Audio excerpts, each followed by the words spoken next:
I'm Jonathan Knight, and I'm the general manager of New York Times Games. Our puzzles are human-made every day with the standards you'd expect from the New York Times. And this matters because when you choose to spend time with our games, it should be time well spent, solving puzzles handcrafted for you. We think that's something worth investing in and something worth paying for. Subscribe now for a special offer on all of our games at nytimes.com/joingames. The first episode of this series is free, but to hear the whole thing, you'll need to subscribe to the New York Times, where you'll get access to all the serial productions and New York Times shows. And it's super easy. You can sign up through Apple Podcasts, Spotify, or wherever you get your podcasts. And if you're already a Times subscriber, just link your account and you're done.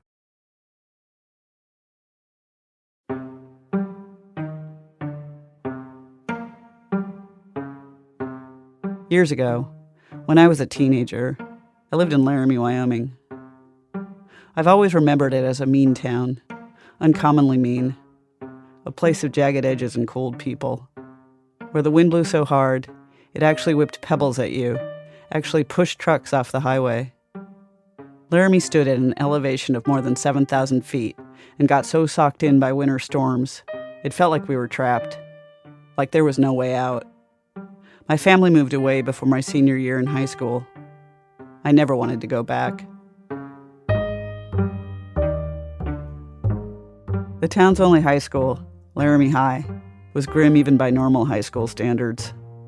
One of my classmates killed someone. Other students killed themselves. Some boys were held down and branded with letters, like they were livestock. Coaches who caught guys fighting in the hallways made them fight for real, in a makeshift ring. Laramie wanted to raise its men as macho cowboys. Weakness wasn't tolerated. And the girls had to look a certain way, act a certain way, wear a certain kind of eyeliner, have a certain kind of bi-level haircut. I was bullied for the way I spoke, the way I dressed. I can still hear some boys mock barking my name, Kim Barker, down the hallway. Whenever I'd talk about the roughest place I'd ever lived, I'd always say Laramie. Not Kabul, even though I reported there from the middle of a war. Not Islamabad, even though suicide bombs exploded there regularly. There's a good chance that if you've heard of Laramie before, it's because of Matthew Shepard, a gay university student who was tortured there and later died. When I first heard about his death, I thought, of course that happened in Laramie.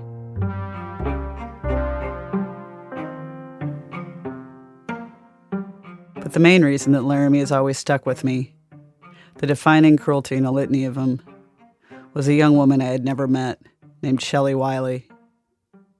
In the fall of 1985, when I was a high school sophomore, Shelli was murdered in her apartment. She was a few years older than me and had gone to Laramie High. She went to college at the nearby University of Wyoming and earned money waiting tables at a truck stop. She was 22, white, a pretty brunette, living a version of the life me and my friends imagined for ourselves one day. The details of her death were less clear to me at 14 than the brutality was. There were whispers about stabbings and blood. I'd heard that whoever had killed Shelli had burned her apartment to the ground. I remember the shock of her murder arriving at my high school. Some students became suspects. Others played the guessing game. In one particularly terrifying round of Ouija with friends, we asked for a sign if the spirit knew who killed Shelli Wiley. At that very moment, a knock came on the basement window. Even the boys screamed. Shelli's murder was never solved. Every few years, after I moved away, after I became a reporter, I'd search her name for news, almost as an idle reflex. There was never anything. Then came January 2021. I was cooped up in my apartment. Just me, my dog Lucy, and a global pandemic. Like almost everyone else, I was going a little bit stir-crazy. I also owed my newspaper some story ideas and, truthfully, I was tapped out. So with a special kind of desperation, I Googled Shelli's name again. This time, there was news. In 2016, 31 years after Shelli's murder, the police had actually made an arrest in the case. A guy named Fred Lamb. He was a one-time cop, a former sheriff's deputy and Laramie police officer. According to news reports, on the night Shelli was killed in 1985, Fred Lamb had been staying in the apartment 2 doors down from her. His blood had been found at the scene. And after being confronted with DNA evidence in 2016, he had even told police that, quote, "I'm not denying that I did it," and Fred Lamb did it. But then, a few months after charging him, prosecutors unexpectedly dropped the case. An article in the local paper headlined, "Possible Delay in Cold Case," quoted the prosecutor, who said her office needed more time to get test results back. She said they were dropping the charges against Fred, but only temporarily. They planned to refile soon. That was in early 2017. To this day, prosecutors haven't refiled, which means a former cop had been arrested. His DNA had been found at the scene. He'd even, apparently, given something like a confession, and then nothing? The whole thing seems so Laramie. I doubted this was a story my editor would be into. A random 36-year-old cold case from my time in high school that might have a perfectly reasonable explanation for where it stood. But I decided to make some calls anyway. Pull some string. I figured, what's the harm in a little side project? From Serial Productions and the New York Times, I'm Kim Barker. This is the coldest case in Laramie.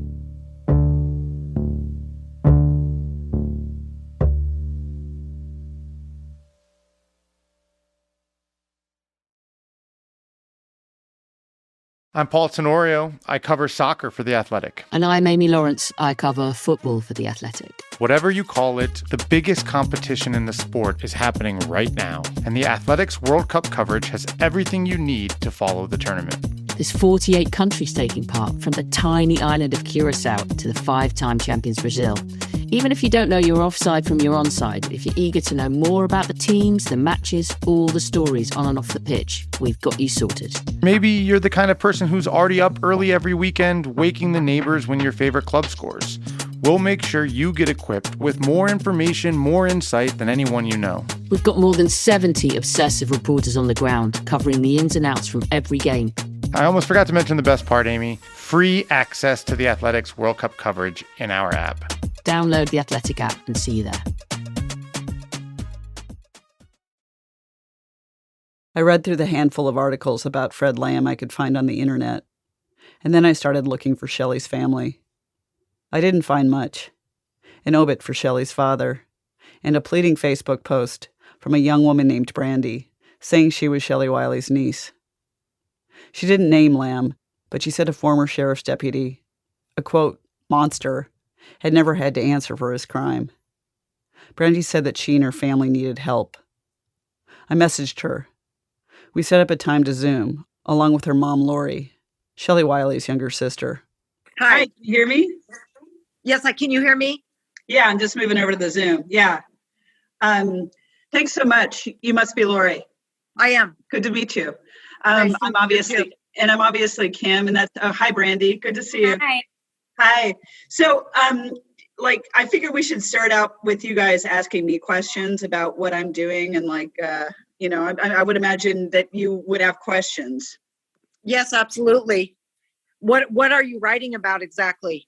So what I would be interested in doing is basically trying to find out what happened with the case against Fred Lamb. Right.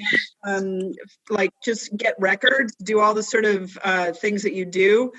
I feel like that there could be something there, especially given that Fred Lamb was a cop. There is something there, I'm sure. I'd hesitated before reaching out to Lori directly. For one thing, I could see from LinkedIn that she was the director of nursing at a nursing home in California in the middle of a pandemic. I figured she was busy. I didn't want to do this story without talking to her, and I knew my call could open up old wounds. But Lori was blunt and matter-of-fact and willing to talk. So why don't we start with what your understanding is with what happened with Fred Lamb? So what happened with Fred Lamb is, well, like when they arrested him a few years ago, I know it's very political, and I know they had to keep things a secret from a lot of people in the police department at the time. But I did sit down with them about, I'm going to say 3-4 years ago, and looked at most of the case with them. Well, not most of the case, I was there for like 3 hours and looked at a lot of it. And what did you see? Like, what did they show you? Oh, good Lord. It's a long story. But when we went in, so I went to Laramie, and actually I'm really good friends with my sister's roommate at the time, Michelle. Oh, I would love to talk to her. Yeah. I'd seen mentions of Shelli's roommate, Michelle, in an old news story in the Casper paper. In the few articles I could find online, Michelle was the only person quoted who actually knew Shelli, the only friend mentioned. I'm sure Michelle would probably talk to you too. Okay. So I'm actually Michelle I hadn't seen her in a long time, but I had flown from my dad's house and Michelle picked me up, but we drove to Laramie and she'd already talked to him, but I went there and I talked to the detective. We were in the room and I know somebody was on the camera watching or guiding him. I could tell, but they just went over the story and they basically said, so his apartment was 2 apartments down. And the basics, as I understood them from talking to Lori and reading about Fred Lamb's arrest. Back in 1985, he had just left the sheriff's department and joined the National Guard full-time. Married, with a kid, living just outside of Laramie. But on guard drill weekends, he stayed at his friend's place in town, which happened to be in the same apartment building as Shelli and Michelle, just 2 doors down. The weekend of Shelli's murder was a drill weekend, so Fred was staying over as usual. Lori told me the last time she saw her sister, Shelli, was just a few hours before she was killed. Shelli and a girlfriend had spent the evening talking and drinking tea in her living room. Lori stopped by after getting off of work, but soon Shelli sent Lori and her friend home. Shelli had to get up early for her waitressing shift. Michelle was gone for the night, so Shelli was alone. At some point in the early morning hours of Sunday, October 20th, someone got inside of Shelli's apartment and attacked her in her bedroom. It looked like she'd tried to escape. She made it out the front door. But on the sidewalk just outside of her building, her attacker caught her, stabbed her repeatedly, dragged Shelli back inside before setting the apartment on fire. At about 5:20 in the morning, witnesses saw flames shooting out of Shelli's apartment, engulfing the living room and the front door. Fred was there, one of the few people at the scene. Police interviewed Fred late that afternoon. He told them he had guard duty the next day and would be heading to Arkansas for a couple weeks of training. And then, as far as Lori knew, the cops never looked at Fred again. Not until 3 decades later, in 2016, when Laramie investigators keyed in on Fred for the murder. They gathered evidence and called Fred in for an interview. This one lasted more than 7 hours. Near the end, according to news reports, is when Fred referred to himself in the third person and said things such as, "Fred Lamb did it," and "Bottom line is, I killed a girl." After Fred was charged, Lori said the lead detective brought in her and Michelle and walked them through the early mistakes in the case. Because I asked the detective, I'm like, well, why did the crime scene tape only go to the first apartment? And when he looked at the picture, sure enough, they didn't even go to the second or third apartment, even though there was more evidence further down. So anyhow, yeah, they let Fred go, but he did have some blood spatter on his door. He had a cut on his hand, and he said he cut his hand. I can't remember what he told them knocking on the door. I can't remember how he got that. But I know he went behind the building at one point, cut the whole phone line. I mean, what's it like to find out they arrest a guy 2 doors down?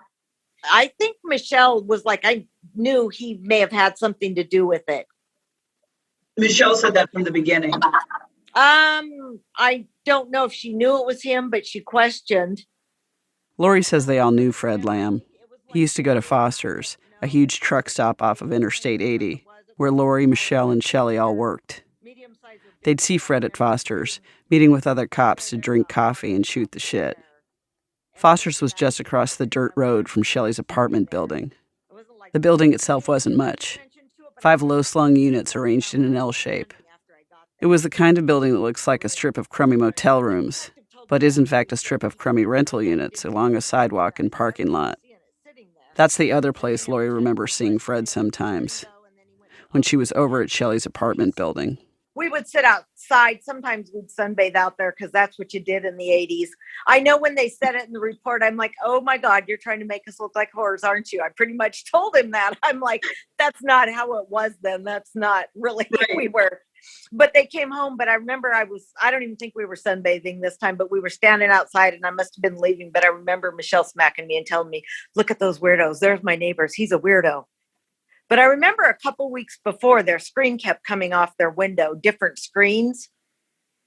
And they had somebody put it back on, or he offered to put it back on, and Michelle turned him down one time. But I remember their screens in the front would come off, and then in the back would come off. But they never knew who it was. They weren't too worried about it at the time. Right. What did you think about the fact that he was a former police officer and used to be in the sheriff's? Well, at first I was like, I didn't have a lot of feelings either way. And then I'm like, well, they're assholes because they wouldn't really answer any of our questions. But yeah, I was pretty naive then. I'm not nearly as naive now or these days. I would have hounded them or called them more. But yeah, no, they didn't tell us they had any suspects or that they really talked to him or that I remember. Maybe that's the detective who was in charge of it now is not somebody who was originally a police officer at the time. He's not from Laramie. Okay. So he's not familiar with the case. I'm now sitting inside my bathroom because my dog's being super loud. Okay. Just gonna move inside here. He's familiar with the case. He ended up with the case and he investigated it. And he's the one who got the warrant to arrest Fred the first time. Okay. And then I don't know. He's now like the assistant chief of police, but he kept the case. So he sounds like he's very invested in it then. He's very invested in it. He's the only one that'll help me with anything. Nobody else will go further. He's the only one that tries to get them to press charges or to move forward or to do any of that. Nobody else will really help. And what's his name, the deputy? The detective he's maybe I'm not even sure his title now. The assistant chief, his name is Robert Terry. Robert Terry. Okay. And how did you find out that they were going to drop the charges, at least for now, against Lamb? I read it in the paper. Ooh, they didn't call you and tell you. Oh, no. No, anytime I call any of the attorneys, they have only had victims witness call me like twice. I called a lot, though. I hounded the police station when he was arrested. And the first police officer that answered at the jailhouse, she was really rude. And she was like, I don't know what case you're talking about. So she transferred me to another police officer. And he told me that he wasn't allowed to discuss the case. But then it got really quiet. And it was like he was whispering in the phone. And he said, you need to pursue this. Don't stop. And then he hung up the phone. But at one point, Peggy Trent was the prosecutor for it. And I called her a few times and she wouldn't answer the phone.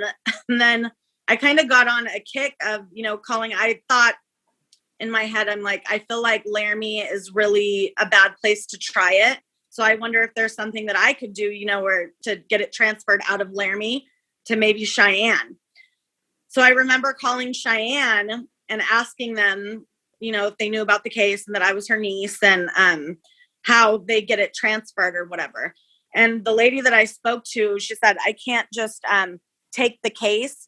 She said, it has to be given to us by Peggy Trent. But she was like, can I call you right back in 15 minutes? And I'm like, yeah. And I didn't think she was going to call me back. Well, she called me back really quickly. And she was like, yeah, I just spoke to a judge and we want it, but we can't just take it. So I called Peggy Trent back and I told her, Cheyenne wants it in the case. And I feel like it would be better to be, tried outside of Laramie. And she was so angry with me. She told me, who do you think you are? Just trying to take my case away. So I was really frustrated with her, and I would call her office every day, just to ask questions. And eventually I was sharing on my Facebook the article, and saying, "This is my aunt, everybody please share." So it started to get, around a little bit. And then Peggy Trent called my grandmother on me and told my grandma that I was jeopardizing the case and to make me stop. She called my grandma on me. I talked to Peggy Trent about this story. She told me she didn't remember Brandy calling her office, nor did she remember calling Brandy's grandma. Peggy has since left the prosecutor's office. She told me she wouldn't talk about an open investigation.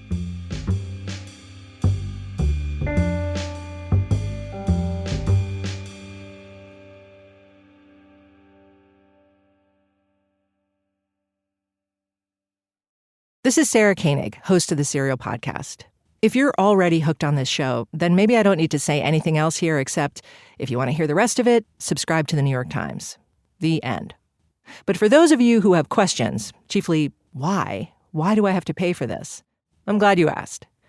If you've listened to serial shows, you know our stories are inventive and expertly reported. Nobody makes them like we make them. But to make them like we do, it's pretty expensive. You need producers, reporters, editors, sound engineers, fact checkers, not to mention the software, the computers, the travel costs, everything.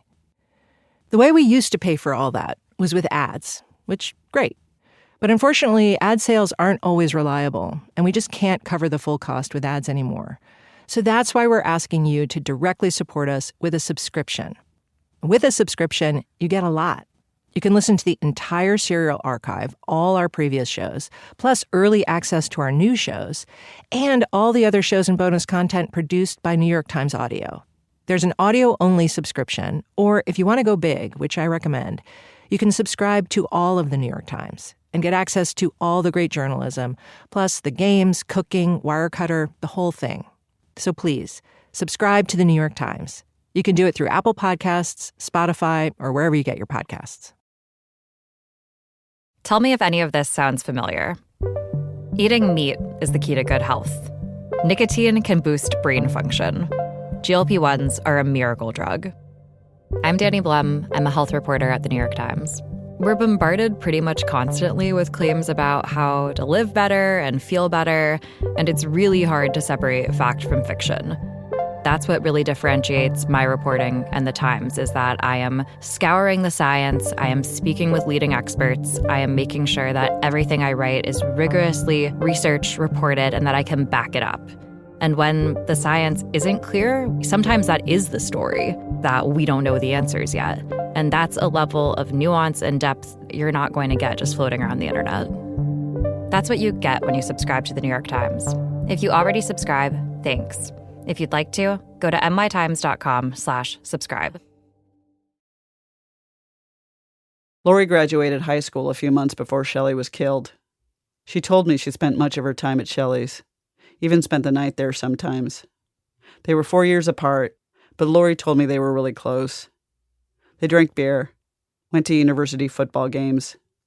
In a Garfield notebook they kept on Shelli's dresser, they wrote about their lives from the perspective of a cat.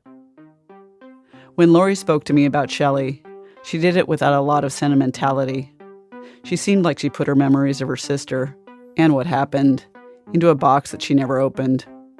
Kept a charm bracelet of Shelli's with a dangling ballerina, in a bag, in a drawer, where she rarely saw it. Lori told me that Shelli's death devastated her family. For Vicky, Shelli's mom, the murder of her oldest child became the divider of life into before and after.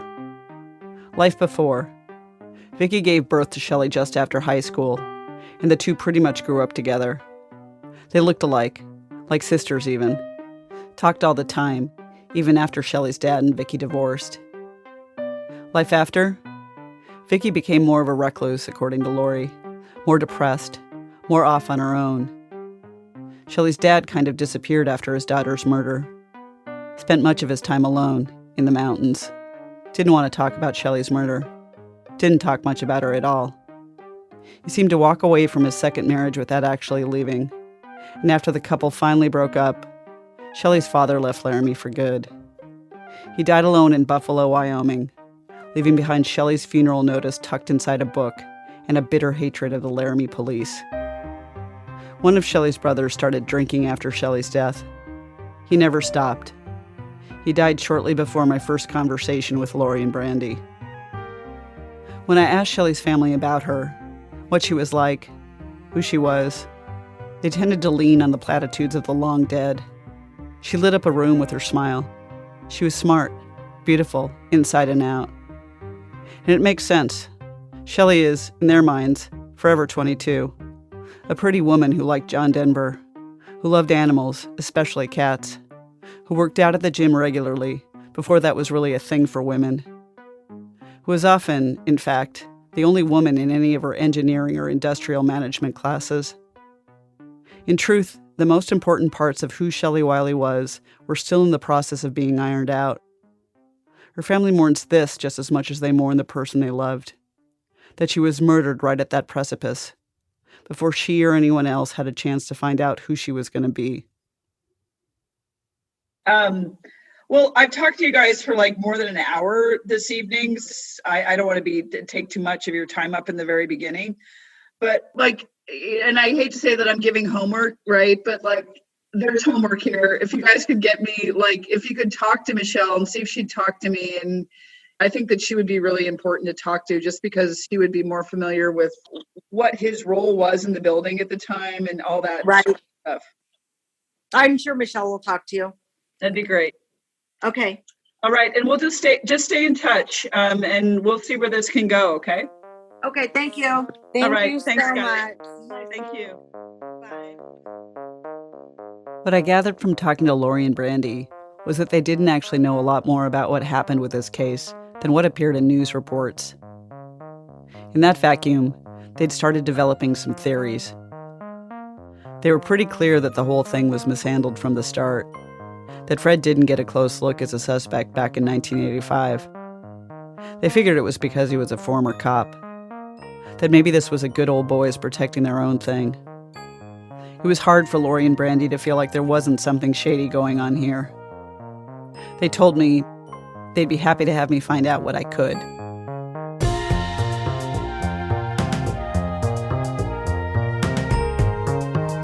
That's next time on The Coldest Case in Laramie.